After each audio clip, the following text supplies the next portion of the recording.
And we actually met in a group, didn't we, on Facebook called the Divine Feminine Group. That's right, the Divine Feminine Group. And it was, I still remember the comment about the Divine Feminine, and it was about goddess energy. Okay. And you said something, and I've gone, oh, yeah, I agree with that. And then you private messaged me. And then it was like, oh, I can help you with that. And then I've gone, oh, that's a good idea. And there you go. That's how it started. It was as simple as that. We just connected, didn't we, instantly over, you know, just some people you just connect to instantly and you just know that they're soul family.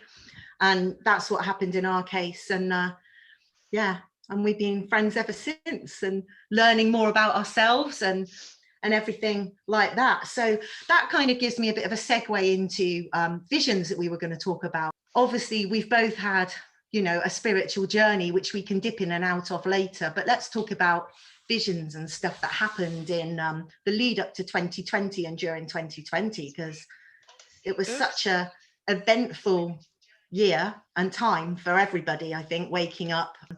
I started meditating more and more, slowing down, because I always had about 5 jobs and was rushing here and there, always spinning lots of plates. And Spirit kept saying, you know, slow down, you know, meditate and stuff. Anyway, I started to meditate every day to Steve Nobel. Who else? I love Steve. He's my favorite. And he was really, you know, activating me. And this one time, I think it might have been something about the solar sun, the solar tribe and the central sun, was doing this particular meditation. And I was just literally taken out of body. And I was in this place. I didn't know where I was. And all I could see was the sky was full of 2 massive full moons or planets, really close, really low down, either side of this tall, narrow, natural rock. And I was just transfixed. You know, it was a really powerful energy. It felt very real. I was actually there. And then I turned to my right and I could see a lady speaking light language, holding her hands up to the planets, to the rock. And she was speaking an ancient language, light language that I know now, I believe, and performing some kind of ceremony. And then everything went black and it was just complete darkness. And then suddenly appeared a golden circle of light with lots of golden threads intertwined inside and these symbols on it. And I zoomed in to have a closer look. I thought they were teardrops. They were teardrops, but then when I zoomed in, they became upside down hearts as well, like another layer of the symbols. And as I zoomed out, and I thought, oh, okay, I wonder what that means. Zoomed back out, and then it just came towards me, and I was calm. I wasn't frightened or anything. It just came towards me and absorbed into me. And I now know that that was a type of activation. At the time, I didn't know what was happening.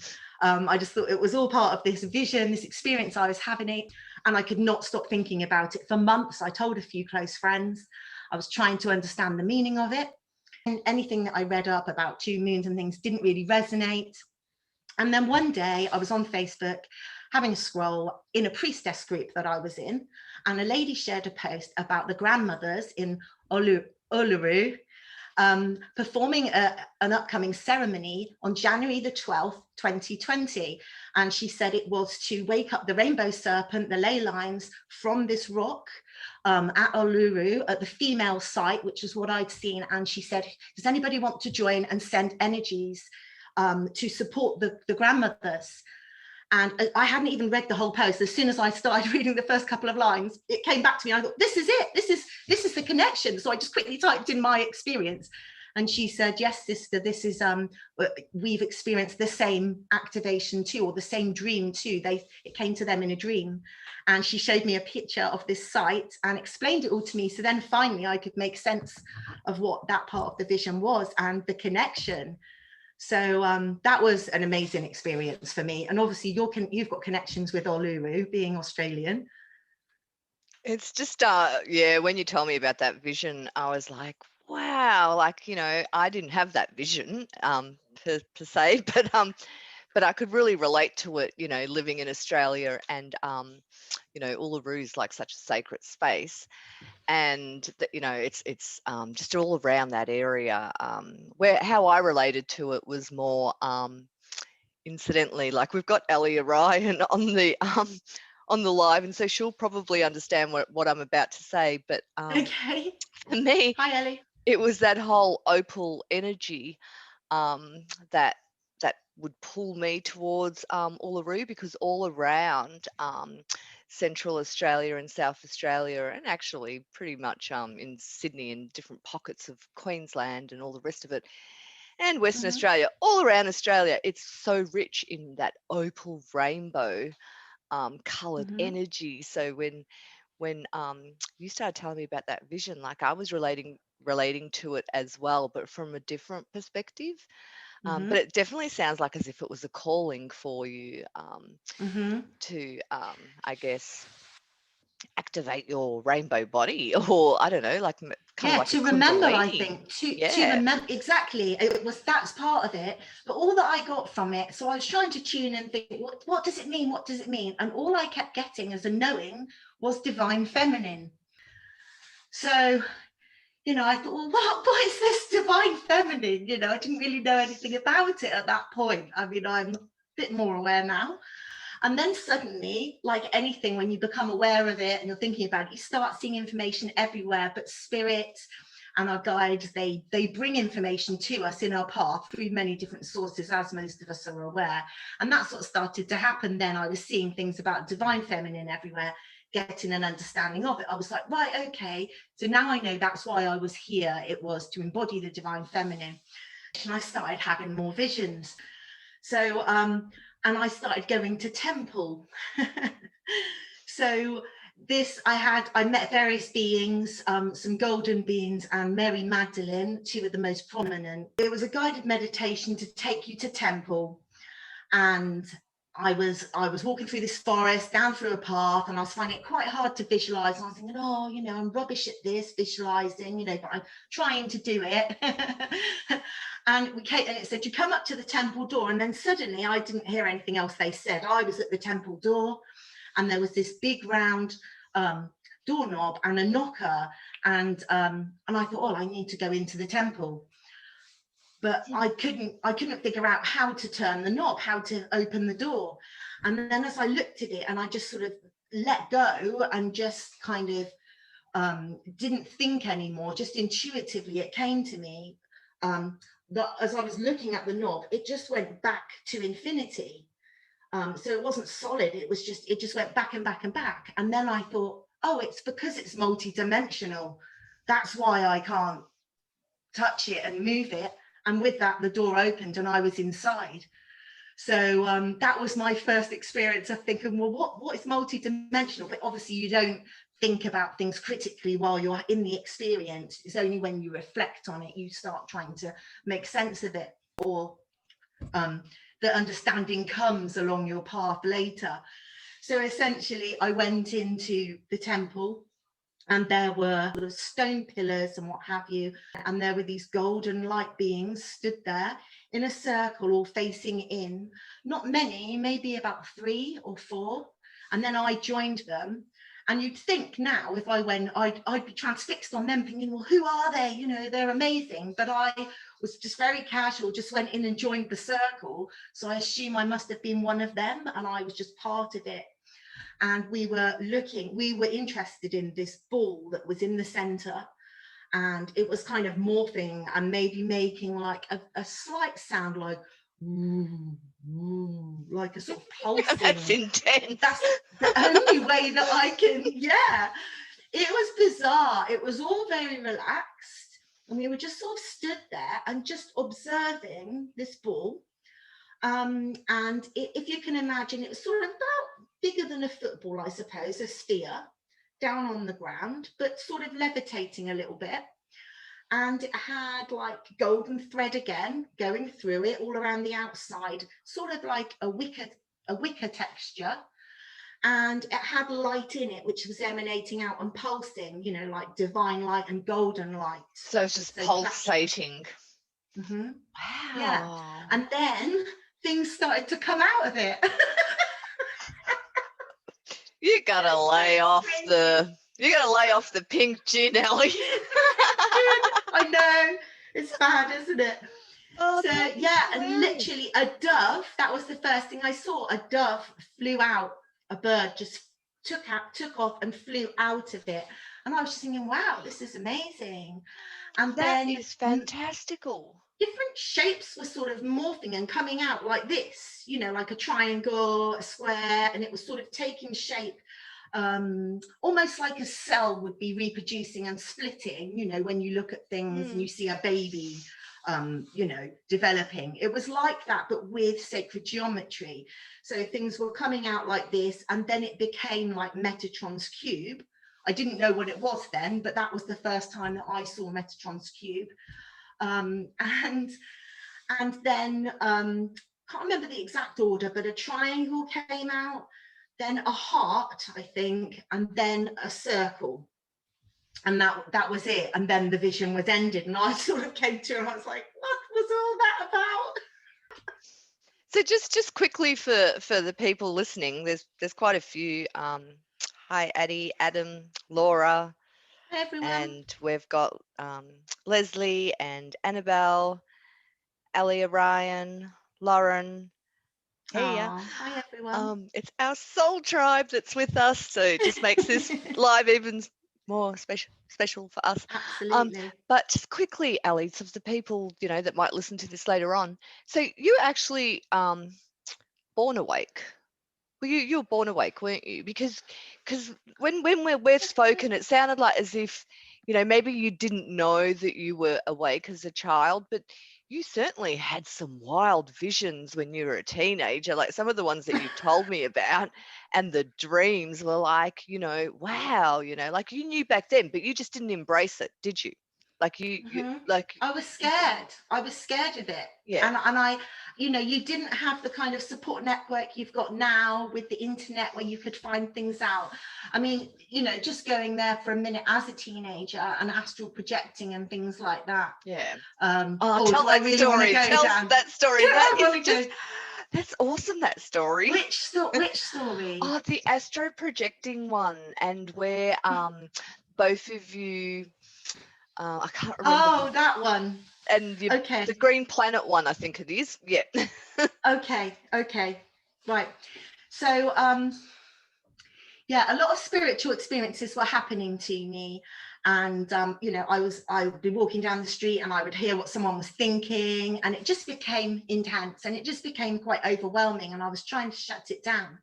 But I had my friend to stay over from Bournemouth. She came to stay during the summer holidays for a couple of weeks. So we were hanging out all the time. And this one night, when we were chilling out, before we were going to go up to bed, suddenly she started talking to me like a being was talking through her. And they were saying, we want you to come and meet us. We want you to, this is the story before. Yeah, so anyway, that I manually then astral projected out of my body, and I could feel pins and needles all over. They said they wanted me to come and visit them. So that was bizarre enough, having that experience. I was falling asleep and then becoming aware, but thinking out of curiosity, well, what's going on? Because I couldn't see anything. And I looked down, I was on the ceiling and I could see her asleep. I thought, well, if that's her, where am I? Saw myself, came back into myself. And that must have been a couple of days later. She went home and we both went, we had to go back to school because summer had ended. And the night before we went back to school, is when it happened. So basically we, I just went to sleep and stuff, and the next thing I know, I'm out of body. I've arrived at this place, and so is she, because obviously, if you can imagine, we were inseparable best friends as teenagers. Then suddenly we'd had to separate again. So we came together in the astral, and we were both there. We just arrived, and it was like acknowledged each other. There was this sphere, like I suppose ship really, and it was see-through. It was just like you know, and we just got in it. There was no beings there. There was nobody there. There were no controls in the ship, and we just knew to get in it. We got in, and we were like, oh, should we sit down then? You know, just very casual and relaxed about the whole thing. Got in. the lid came down, you could see everything, it just lifted up, and I presume we were flying it with our consciousness because there were no controls. So it just took off, and we were flying around through forests, over beaches, you know, through all the land, and it was beautiful, untouched, you know, like a perfect world, like the new world maybe. There was no pollution, there were no buildings, no cars, there was nothing industrial at all. It was just nature, and it was absolutely beautiful and perfect. And then we came to a stop over the ocean, and we went down with quite a force, and then I could suddenly see all these beautiful, you know, vibrant fish and sea creatures under the water. And then for me, the experience ended, but that's where it started for her. And she had a beautiful underwater experience in the same sphere with me. And we rang each other the next day after school, and were reluctant to say, and kind of, you know, drip fed the information to each other in absolute disbelief that that had happened. But because I shared that experience with her, I've never forgotten it. And that's probably about 30 years ago now, and I still remember it today. Now you all So, know, yeah. peeps, the reason why I call Ellie the seer. Because I reckon she sees everything well ahead of time before all of us. And I'm always saying to Ellie, I'm trying to catch up to you because, like, you know, we chat every night pretty much, don't we, Ellie? Actually, every morning too. It's like we're always, you know, chatting together and telling each other, like, you know, this is what I dreamt about last night. What do you think this means? Or, you know, we just bounce stuff Yeah. off each other. And our energy is like that. It's like bounce, bounce, bounce, bounce. And it's very twin soul connected. But I'm always saying to Ali, she's like miles ahead of me, and I'm always trying to catch up because I find that Ali will always dream it first before I do, and but sometimes she doesn't even tell me that she's dreamt it. So it's not that it's in my consciousness, right, or subconscious, right, because she hasn't told me about it, and then literally 2 days or 24 hours later, I'll have the exact same dream. Doesn't that happen a fair bit, Ali? But I'll have like a different variation of her dream, but essentially the same message. And it's just it's surreal. We're both star seeds. Ali, you're an Arcturian, right? Or is that Apparently what you so. identify? Is that what you identify with? I should say that's the connection, Arcturian connections. Well, I definitely connect with Arcturians. Years ago, I did complementary therapy, holistic massage, reflexology, and Indian head massage. And things started to happen to me then. And I realized I could do energy healing. And I think that that has come from my Arcturian self, because I didn't get attuned or anything like that. But suddenly one day, because I was doing these types of things, I realized that I could send energy, and I could feel, you know, and I could unblock energy for people. And yeah, and so I just kind of played with it free for friends and family. And that was about 15 years ago. And it's just, you know, something that I now have started to do alongside this quantum device that has come into my life, but we'll come back to that later. So yeah, Yes, I think that was a good Arcturian. segue to Healy, but yeah, not yet, not yet, because we are going to show you a demonstration fairly shortly. But yeah, so we've got Ali who's got Arcturian connections, and of course you all know that I identify very strongly with Orion, and also the angelic realm. So the angelic realm has always been with me since birth. My grandmother, I remember my grandmother when I was, you know, maybe 6 or 7, said to me, you know, when you were born, love, I saw the angels right there. And grandma Oh, was like, you know, a white witch. She was right into it. And she said, you were born with the angels around you. You've got the angels around you. And I've always identified with that. So when I first started meditating, I called upon the angels. So intuitively, and I've been meditating since probably the age of 4 because granddad used to meditate. So he taught me, I guess, to meditate from a very young age. And that's intuitively, I used amazing. to always call in my, you know, guardian angel or, you know, Archangel Michael. Oh, Everyone knows Archangel Michael. So, you know, when you're young, it's like Archangel Michael and your guardian. And I used to get wonderful visions and wonderful things. But like everyone else, when I became a teenager, I became this absolute rat bag. And I just thought, Me too. spiritual, I just want to go partying and have fun. And I was a real hedonist. I was just seeking pleasure all the time. So I had no time for this spiritual stuff, right? Yeah.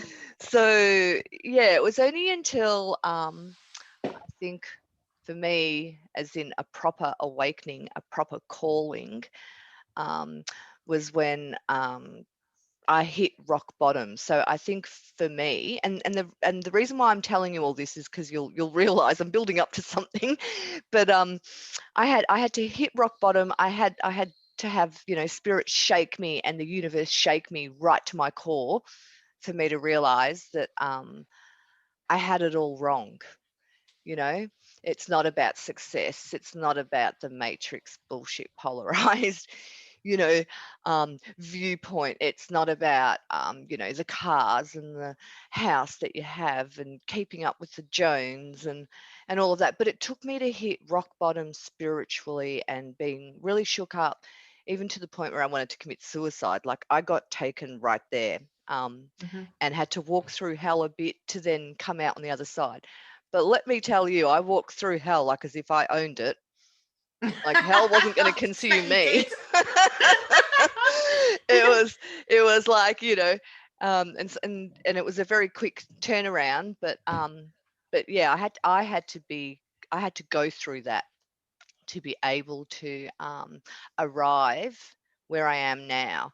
And Mm. last year, last year is when I started getting terminology and validation around things, because like I was already doing things intuitively. I already had that inner knowing. I already had that inner love. I was already having the visions, but because I wasn't communicating with other like-minded people, and because I didn't have the terminology, I Yeah. wasn't getting the validation. So I wasn't sure whether, well, am I just losing my mind? Like, I was going through that kind of the reason why I'm building up to all of this is that going back to Ali and my connection is, okay, so we're both starseeds.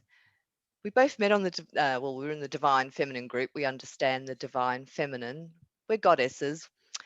We've been priestesses in past lives. We've had people tell us that. We've also had, a story where they explained how I got my crystal knowledge, which was from Ali.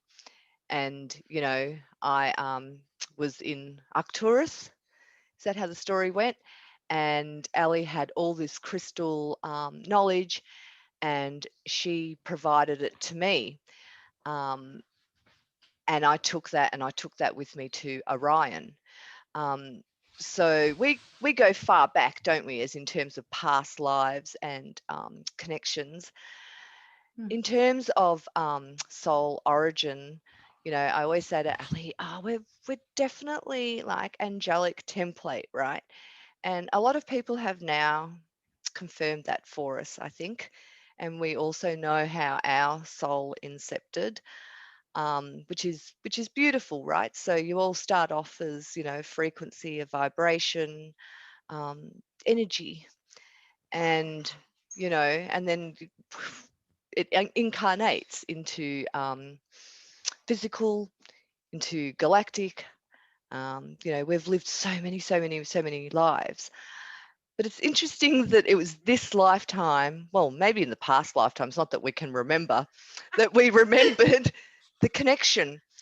And it's beautiful when you do meet someone and you just go like this. It's just like click straight away. You connect with them. Everything that they say, it's like it deeply resonates. And let me tell you, sometimes we do. It's not all love all the time. Like, Ali will, say, "Oh, Liz, why did you say that, for fuck's sake?" Oh, I'm allowed to swear. But so it's not all roses. She keeps me honest, don't you worry. and vice versa, I'm sure, I keep you honest sometimes too. So it's a two-way street, and we're working towards something, and that mission is very much about assisting and helping others, I guess, become aware of the fact that there is more than physical, there is more than just the grind. There's this beautiful thing called, the multi-dimensional realm, the spiritual world, right? And so I just love seeing it when someone goes, ping, I've had an epiphany. There's more to it. It's like, yes, and it's just so fulfilling, isn't it, Ali? Doing Yeah, this and I work. think I think definitely the more people that have that knowing and remember, or start to wake up, if you want to call it that, then, and raise their frequency, and that raises everyone else's frequency, and we're all pulling each other up all of the time and able to elevate, and then radiate and emanate that out to the rest of humanity, and just keep lifting that vibration, for Mother Gaia and for all of humanity, the animals, for everyone really, and obviously for our cosmic brothers and sisters, and all that is, because we're all connected. Oh, absolutely. And it's just been an amazing year because I found so much of my soul tribe, a lot of my soul sisters, a lot of my soul brothers. And there are certain individuals that, once I meet them and you click straight away, and then you start talking, and then you start realizing, that's why, we've connected, because we've got this and this and this and this and this in common. And if you trace it back, generally you can find that they're from your same soul group, which is even more surreal, isn't it, Ali? It's like, Yeah, wow, absolutely.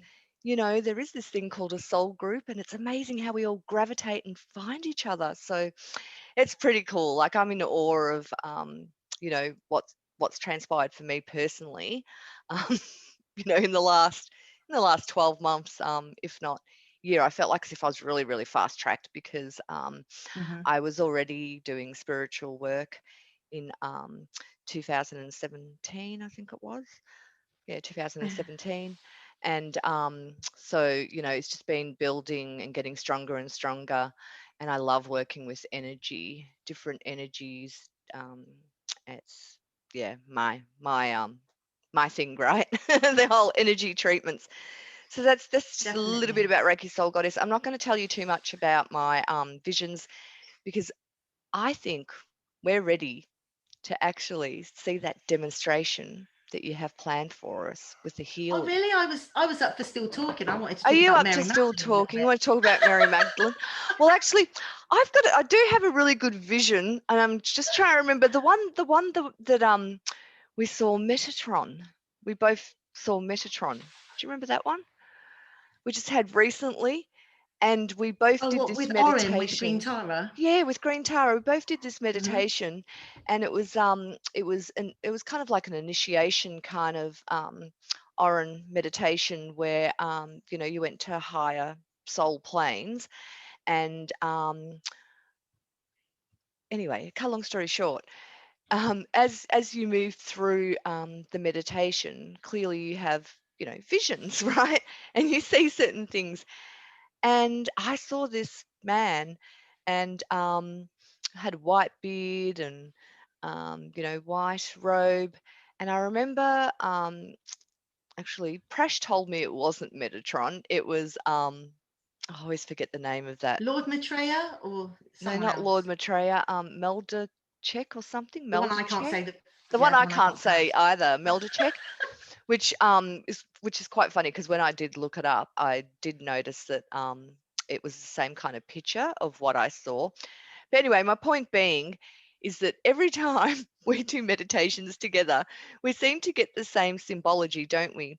And Mm. a lot of the same beings presenting themselves to us. So it's really bizarre. It's almost like as if, that whole, I don't know whether I'm tapping into your experience, maybe, or maybe you're Um, tapping into mine, or maybe we're just tapping into some other same I thing think at the some. same time. Yeah, I think sometimes it's like grid work, isn't it, or a shared meditation. It's like sometimes you have your own part of the puzzle, your own sort of Yeah, fractal information, and then you also have like the collective oneness that is the message that's coming through, or the being that presents themselves.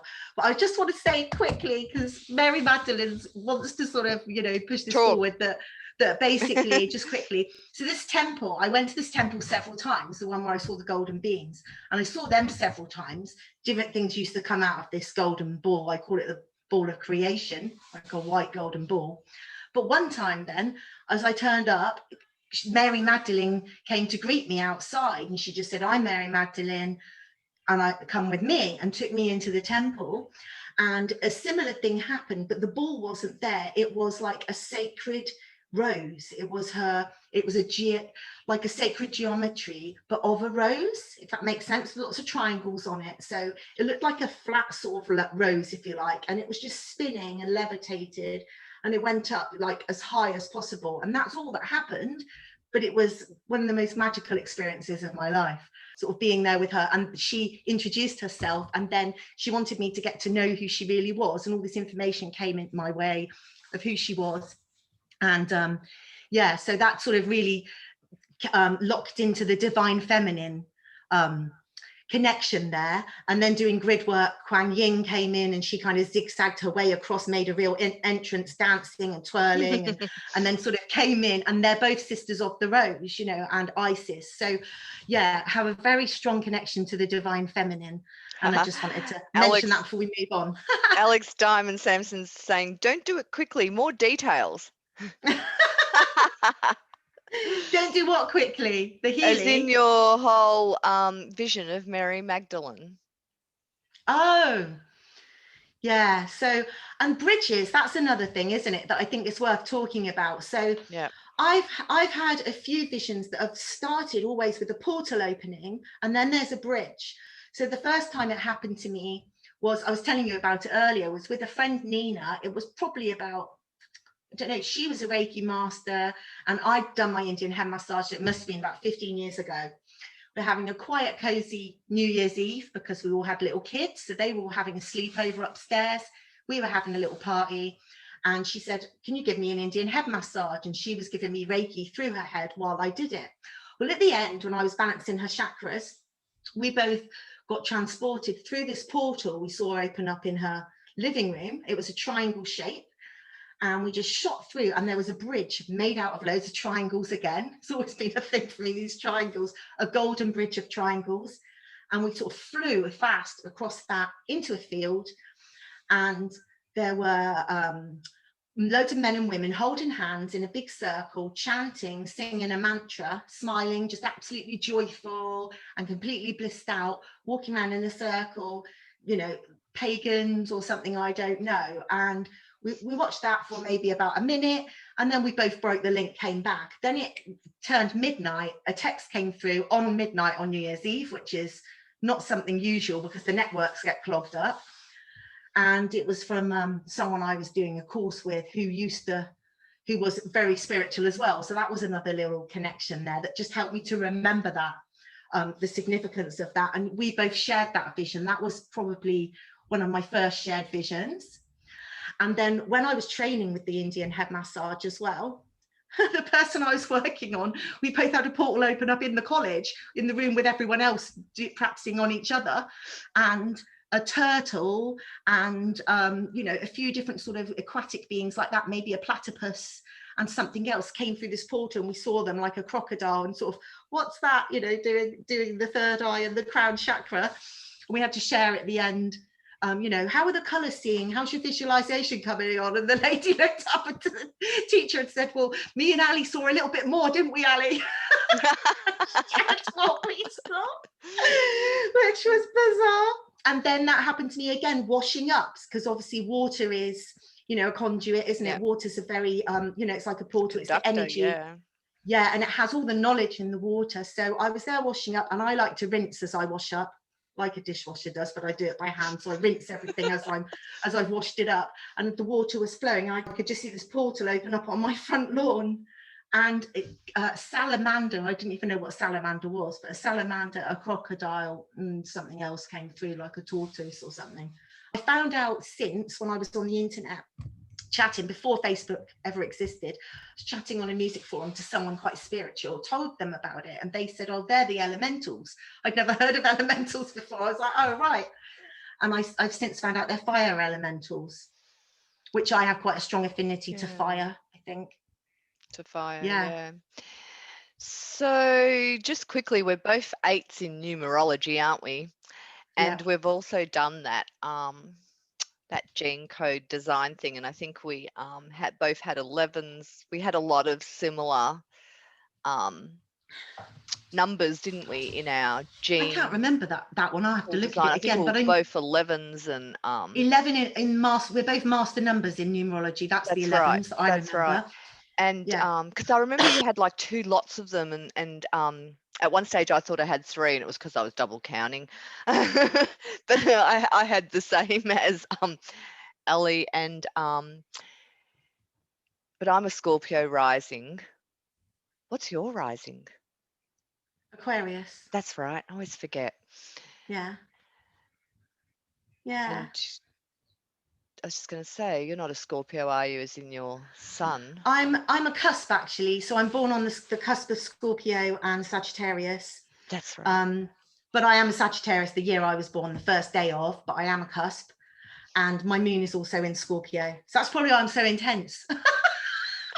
I always call Ellie intense because she's just like, her energy is like really vibrant, full on, like you can feel it from afar, like, you know. It's just, whoa, I'm Sorry out. about that. No, it's just, there is absolutely nothing wrong with intensity. I'd rather intensity than none at all.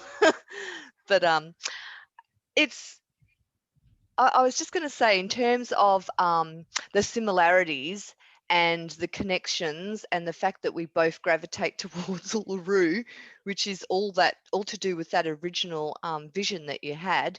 I was just going to quickly say my visions aren't as fantastical as yours, because Yes, they I are. think I get like I think I get a lot of symbology and a lot of sacred geometry. My galactic visions, or I should say, when I do some meditations and I astro project and you travel into different realms, like some of those are like, oh my god, it's like they're just, I feel like as if, I'm having some kind of psychedelic experience, like even the color just pops in my mind, and Yeah, I can't that even reminds describe when the you gave color. me Reiki, we both had a shared vision, didn't we? And Yeah, we could that's see right. like the Lyrans coming in. That's Was right. it around August or September? And I saw the Lyrans coming in and the Arcturians And so strongly. activating us. Do you remember when we were both receiving that activation and we could just feel it? Mhm. And it was during that It Reiki session, was wasn't it? Yeah, it amazing. was pretty cool. Mm. All right. I am ready. I am so ready to see this Healy demo. And the reason why we thought we wanted to show everyone is because a lot of people don't understand, I guess, what the Healy does. And, a lot of people probably are more aware of, Reiki and how that works. And we were actually talking about this, haven't we, Ali, for quite a bit, that Mhm. there are some similarities in distance Reiki and also Yeah. Healy, right? Mhm. Sending distance Healy. And we've come down to the fact that, now I wrote this down so we wouldn't forget. It was some really good, it was like wow, it was like we had a wow moment.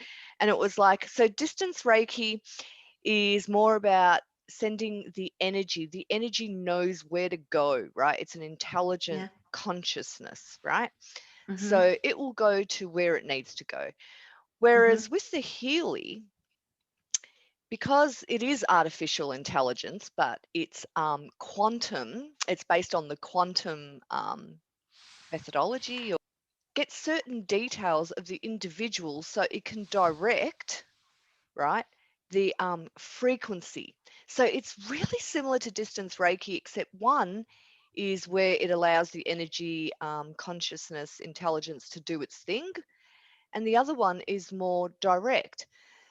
So I think as an experiment, we should probably study that a little bit further, because like that just excited me, because it's kind of like same two different things doing That similar complement each other things really well. that complement each other extremely well. And then Yeah. it's And like, you are wow, amazing at Reiki as well. What I've started doing, so what this Healy has done is it's brought me back on path to actually send energy healing again myself. So obviously I ask someone if they're open to it, you know, would you be open if I'm guided to send some energy to you as well? So what I do is I set up the Healy to run, and then when it's running, obviously I've set up sacred space already, and I've called in my guides, I've called in protection for us both. I've put a container around us both when I'm working with a client, and then I will run the Healy for them. And while I'm running, that's when I will then direct energy to send as well. Alongside it. So I will call on my Arcturian healing frequency on the collective, and they use me as a conduit. I will call on source, you know, obviously the same energy can come through me. And it's just something that I've realized I can do. You know, I only let the best and the highest energies come through, and I declare that, and I make that quite clear that, you know, I'm only open to receive these certain trusted sources that I work with. Also the angelic realm, because obviously I've got an angelic template as well. And, you know, a lot of people have seen me as angelic. I've had angel experiences as well that we haven't talked about tonight, but I can talk about them another time. Because we're trying to cram so much into maybe this Lauren session. was right. Maybe because Lauren said to us, you need 3 hours, girls. And it's like, we need a whole day. Yeah. So essentially, I will tap into... Yeah, I will tap into the Rose Ray, I will tap into the Divine Feminine and channel, you know, through Mary Magdalene, Kuan Yin, and I will also channel through the Arcturians. So, or just, you know, be open to that higher love, divine love coming through.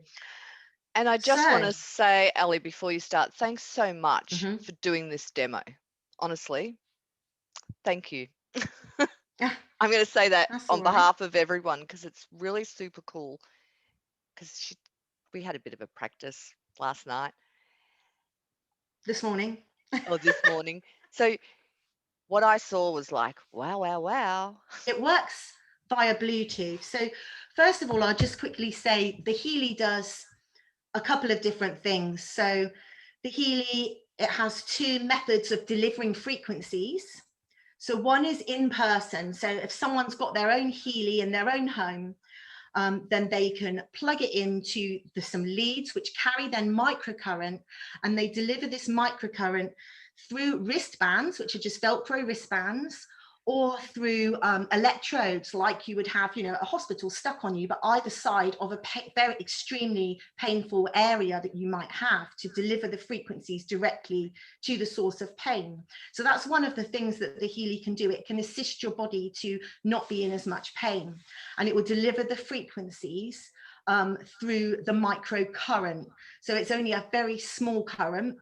And I will just say as a disclaimer that, you know, it's not to replace any medical treatment at all. It's just to assist your well-being. So what I'm going to show you today is the other thing that it does. So it also can work at a distance. And with a distance, it's sending frequencies still, but these frequencies are being sent into what's called your information field. So your information field is in the quantum field. And I'm not an expert on quantum, but I know enough to understand that how this works and how to deliver this and facilitate this for people. So as you can see, there's a picture of me there. So I make up an account for you on the Healy software, which runs on the phone. And then I'm going to just do a scan of my aura, and it's going to come up. And it does it literally within a couple of seconds. It scans my aura using the quantum sensor. So the quantum sensor is sending out sound, and then it knows through sound to you know, what you need. So let's see. So my crown is looking pretty open right now. 100%. It's on 100%. Oh, wow. My heart is quite high as well. You can see the heart is up 98%. I'm not looking very grounded though. That's quite low for me. But you know, this sort of thing, it does tend to fluctuate quite a lot depending on, you know, what you are, you know, your mood and your feelings can fluctuate throughout any given day, as we all know. You know, if you're stressed, if you're in traffic, something like that, then, you know, it would fluctuate. If you're tired. So yeah, so basically it brings up at that now moment where your current energy centers are. So if the energy is flowing through freely, so obviously my heart is very open right now, my throat chakra is doing okay, my crown's very connected to source, and my sacral, to be fair, is doing fantastic. So I'm quite pleased with that, because I've worked really hard to work on unblocking the sacral. As we know, that's been a collective, a lot of trauma has been held in the sacral chakra. So then I will start an analysis, and it will bring up those currently 3 lowest chakras and give them more attention. So it's just going to focus on in what they need, and I'm going to include the negative as well, just to let it run, and then it will run on those, and it's assessing what frequencies I need to bring my energy centers into more balance. And then it will bring up what the color is now, and certain things which sometimes can sound a little strange, but it basically gives you a desired state that you want to be in, and what state you're currently in. So basically it says what frequencies you need. You don't need to know what frequencies they are. It's all pre-programmed in there. You just need to then, it gives you options of different time periods. Now with quantum healing, you don't need very long. It's going to send these frequencies as simple as that. So you can see with the pink and the blue, that's it, sending it and receiving it back into the quantum and my information field, the energy around my body. So it's now sending that to me to balance out those chakras. So it's amazing. It's extremely intelligent, and in real time, certain things that it's picked up, if I then have received those and I don't need any more of that frequency, it won't just keep sending that. It knows, the quantum sensor knows, right, you can stop sending that one now, that's got enough, and it will focus on the other ones that you need. Yeah, it's absolutely amazing. So that will run, and then it would say it was complete. So this is called the scanner. It's the resonance option of the Healy. Now tell me, Ellie, can people purchase a Healy? Like, what if they want to purchase a Healy? And how simple is it, I guess, to understand how to use it? Well, there's lots of help. There's demo videos. There's a great network of people that are already working with the Healy, who, you know, we all support each other, because obviously we all learn from the beginning and kind of learn as we go along, and then add to that skill set. So with this Healy, it's the same device. Okay, if anyone buys a Healy, you all get one like this. It's the same, and then the difference is the software packages that you buy. You know, when you're anxious, it's all about the fact that there's uncertainty. You don't know what's going to happen in the future, so you build up this anxiety. Whereas I can see, like, you know, if you went to your Healy and, you know, you were just kind of like checking in, I can see how it could temper that mindset. So it is a great tool, and it's something that can assist you and support you. So basically it harmonizes your bioenergetic field, and every device that you buy has the microcurrent in it, and it starts off with the gold frequency and a few other programs that you would have, and that has core elements in it for your well-being. Like, it has pure, it has a balanced one for energy, one to help you relax, one to help you release emotions. But every program works on all the different levels as well. So most of them work on the mental, emotional, the physical and the spiritual levels. You know, it's a multi-dimensional device, really. But it does cater then to specific things like mental balance. There's a group of programs for that specify on that.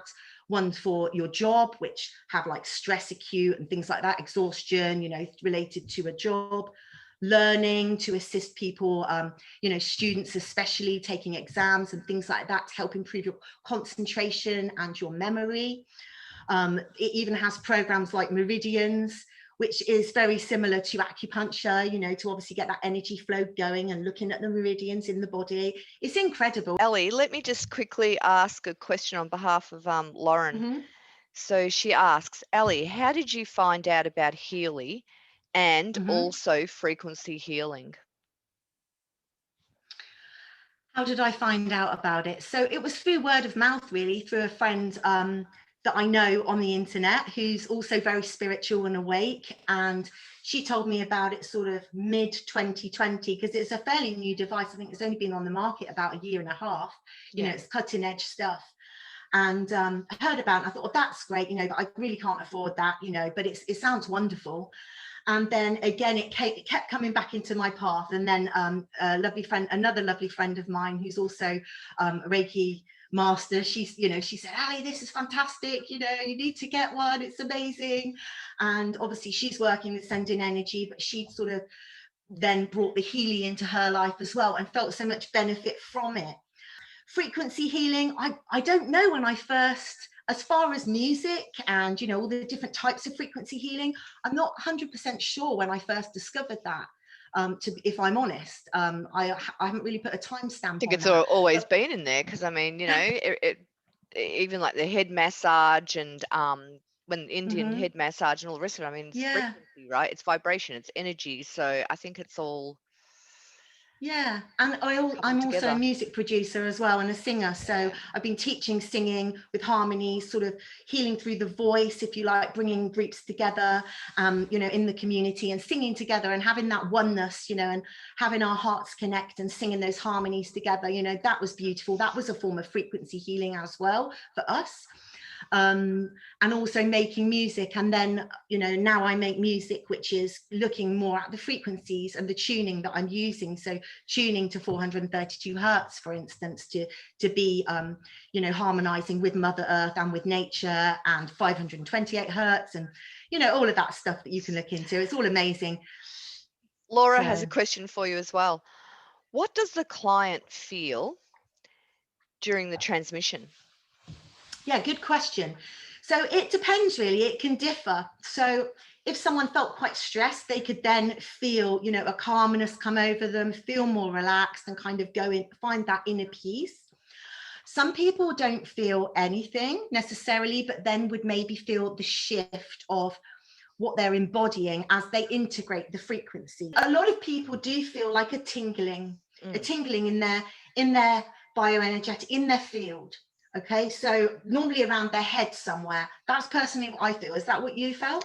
Absolutely. So I can always tell when you're sending me, because, you know, we'll be chatting away and then Ellie will say, oh, I'll send you a frequency, but I don't know exactly when she's sending it to me, but I know, you know, she won't say it to me in the chat, but I can pinpoint when she's sending it to me, because I feel this almost like something coming over me. Like I can feel it entering into my bio-auric field space, and I can feel it sending.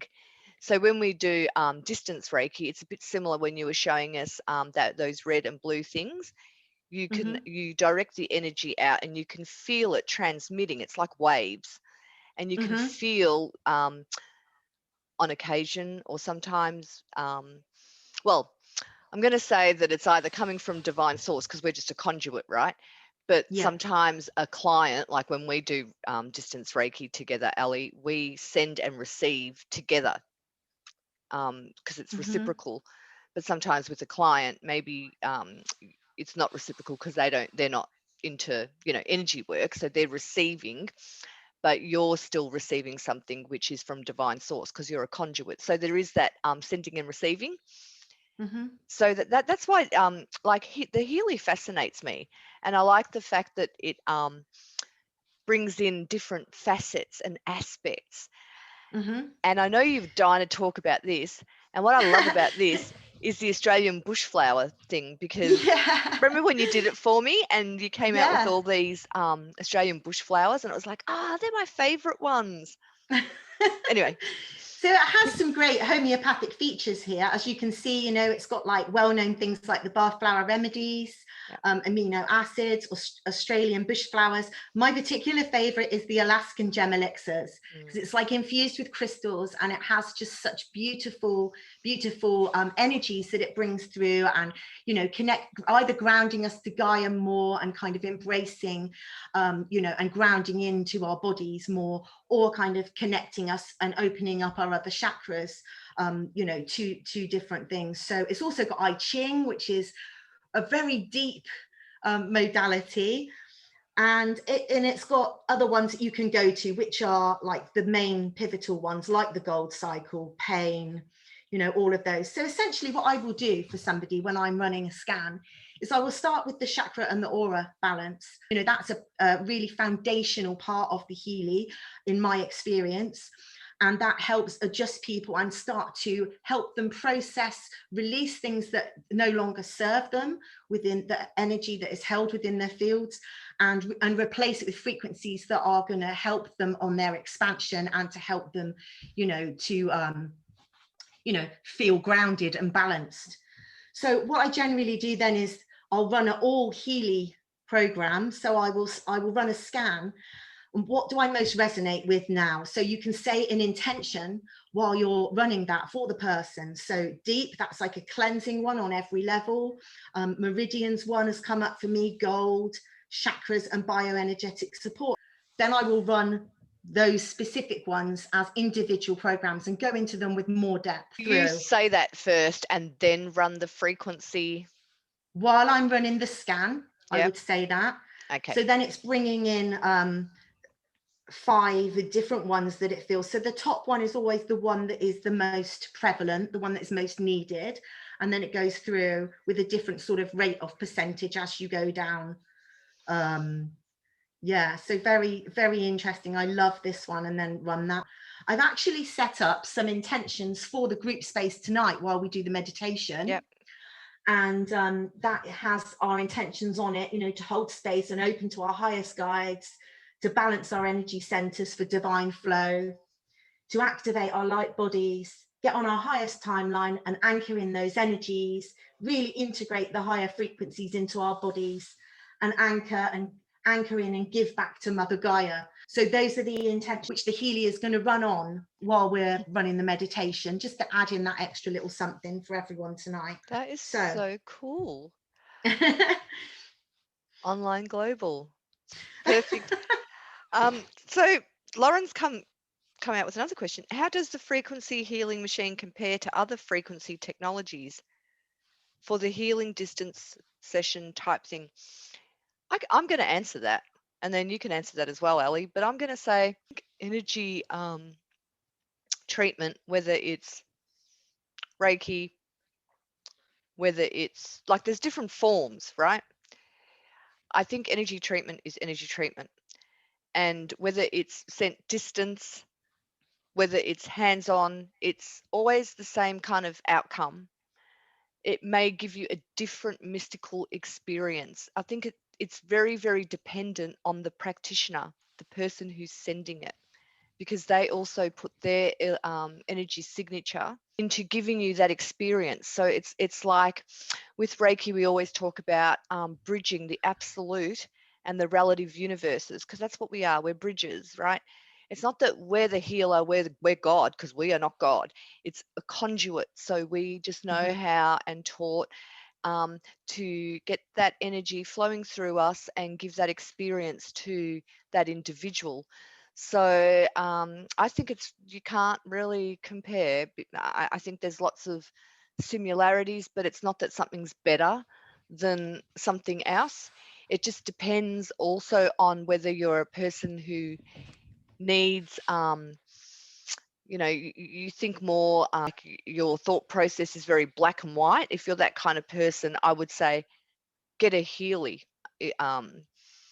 treatment, because it's tangible, right? Because it's Ali will be explaining to you what your analysis is, and you'll get a graph and you can actually see. Whereas when you give distance Reiki, we don't do that, right? We just explain, when we were doing a distance session, we noticed that our hands might have gone to your throat chakra, or they might have gone more to your sacral, do you, and then, you kind of like speak with the client, but we never give medical advice, even though sometimes you can sense that there's something going on there, because we just don't. It's not our place. We are not doctors. Exactly. We're to support your well-being with different modalities, and I think every modality is equally as valid, whether it be listening to frequency music healing, whether it be receiving, you know, a massage, whether it be, you know, because everything is stimulating the body and creating a sacred space, creating a shift for the body and the spirit to heal itself. Because essentially our bodies are amazing and our spirits are amazing. And when someone else supports you, whether it's Reiki, whether it's the Healy, it's just helping you have that little shift. And obviously through frequencies, because everything is vibration and frequency, and everything is energy. So that then helps with the flow. It helps unblock held energy. I know, because I'm a qualified reflexologist as well, and energy will show up in the feet as a blockage, as a pain. So then when we would plot that out on a graph of the feet, and then during the course of, say, weekly treatments over a month, you would see the energy had come in on the left foot where held energy, and then as it would leave the body, it would come up on the right-hand side of the foot. And also they would feel energy coming up, maybe to their legs, because you're improving the energy flow and the circuit within the body. So obviously having that understanding of the different therapies I'm already qualified in, and then getting the Healy, I kind of combine both of those knowledges. Yeah, so it goes back to it's the practitioner. So whenever someone says to me, who should I go for, or like what should you know, what treatment should I get, or who should I learn from, or whatever, I always say go with who you resonate with, because the practitioner is really important, or the teacher is really important, because that's it's about the experience, the mystical experience. It's about learning, and if you get the right person, you just have such a wonderful shift and also experience. So pick the person that resonates with you is always my advice. Now, Lauren also said, I've had Healy treatments and find it gentle and lovely. I enjoy having a healing distance while going into a resting, receiving meditation personally. Can have a deeper experience that way for me anyhow. And listening to frequency music at the same time, because it enhances the experience, whether you're having Reiki, whether you're having a Healy quantum frequency session, whether you're having like a light frequency session, like what Jen does, you know, all of these different types of treatments, you know, can enhance and validate each other. Can you imagine having all of it, having the light, the Reiki, the frequencies, the music?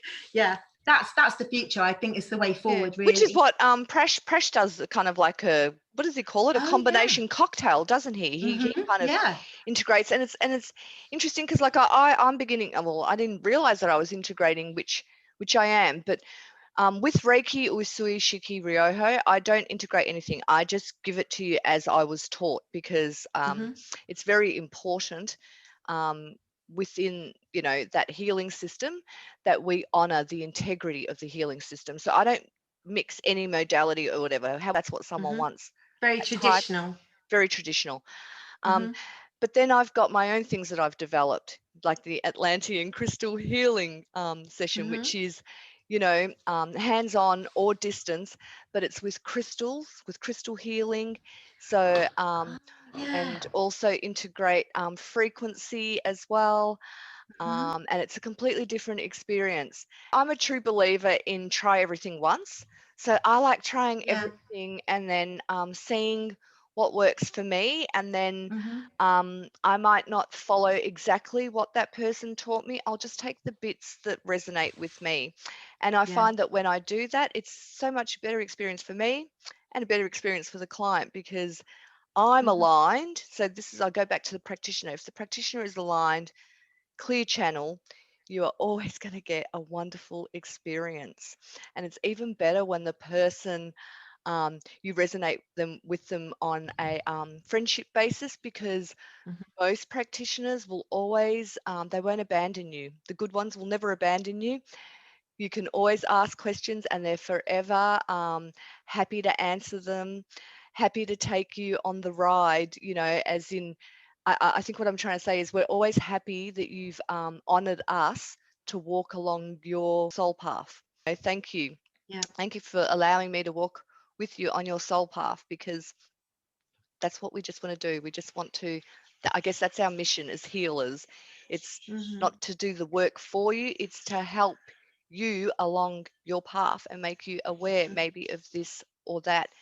And it's just great. It's called soul evolution, right?